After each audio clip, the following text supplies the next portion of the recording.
mahigit 8 bilyon.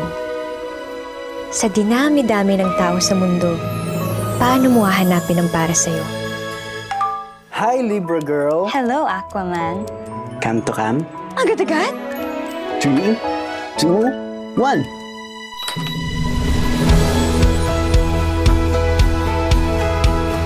Uy! Ganda mo. Thank you. Cute ka rin naman. A story across space and time. Luma na yung kalendaryo mo, 2009 pa yan, oh. Ano to, prank? 2009 nga. 2024! Bangag ka ba? 2024 na dyan. Baka kaya nangyayari sa atin to for us to correct something in our past. This generation's next love team. Seth Fadalin and Francine Diaz will changing the past give you the future you want. Hindi ko na nakilala ang mga magulang ko. Inampun lang ako. Bata pa lang ako, naghiwalay na sila mama at papa. Minsan lang tayo mabuhay, Lex. Masama bang maghangad ng normal na pamilya? Pwede pa kaming mabuo ulit at ikaw lang makakagawa nun. One time lang ha. Anong naisip mong gawin? Si Papa. Maybe lahat ng to meant to happen, Lex. Ikaw, at ako. Gusto kita mabigyan ng masaya at kumpletong pamilya ka rin. Ma, si Papa. Wala na si Papa. Dapat hindi na kita inutusan, Lex. Dapat hindi ako nakialam. May kasalanan ko to. I'm really sorry. Di ko maiwasan pagmasdan ng iyong larawan. Kahit di mo mamalayan, ikaw lang ang gusto. Last chance. Kilometer 0. Monday, 7 p.m. Ikita tayo. Kahit di tayo magkita, sabay lang. From 0. When beyond? Feel the love this Christmas. My Future You. In cinemas starting December 25, 2024. An official entry to the 2024 Metro Manila Film Festival.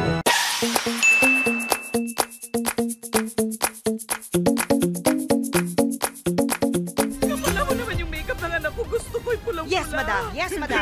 Hindi, nipisan mo lang yung parang walang makeup. Parang walang make-up. Kapal ng kilay ng anak ko. Gusto ko yung manipis dito. Dito. Sige, sige. Hindi, kapalan mo yung kilay. Kapalan. Ay, kakapalan. Hindi mo na false eyelashes kaya para mas maganda yun. Dagdag bawas, kapal, nipis. Ayan. Ay! Brown out! Sandali lang po yan, madam. Ay.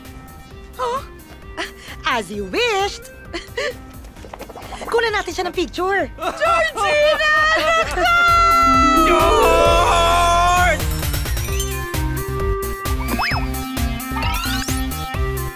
Hi! Pasensya na po kayo, nahuli ako. Ang dami kasing patay ngayon. But don't worry, I am here. Violeta Langit, a.k.a. Violi. Service Deluxe. Makakalimutan niyong patay na siya. Sandali lang po. Sandali lang. Ay! Naku, alam mo, konting makeup lang ang kailangan mo. Ang problema mo siguro nung buhay ka, lagi kang malungkot. Dapat ang tao laging masaya, maski patay na. Maaliwalas ang tingin sa mundo. Cheer up! Life is good! Rise and shine!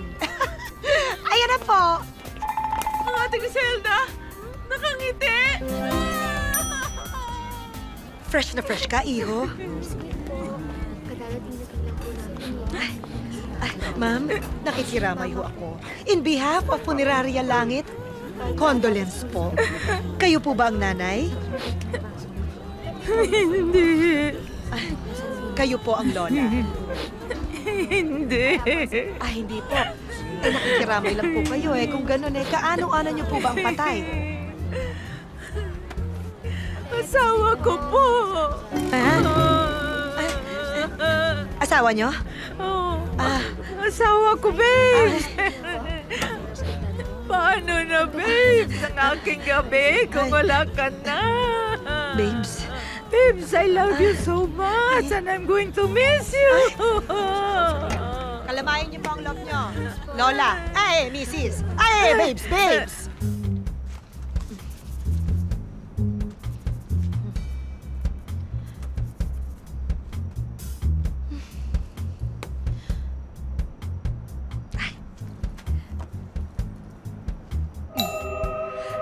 O, di ba?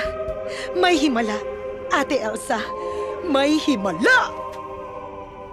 Ate Violi! Yes? Si Dingdong po! O, bakit? Ano ba talaga ang nangyari, Ding Dong? Ang yaban nun sa kabilang mesa eh. Bakit kailangan mong patulan? Anak, kailan ka ba naman matitigil sa pagsangkot sa mga gulo?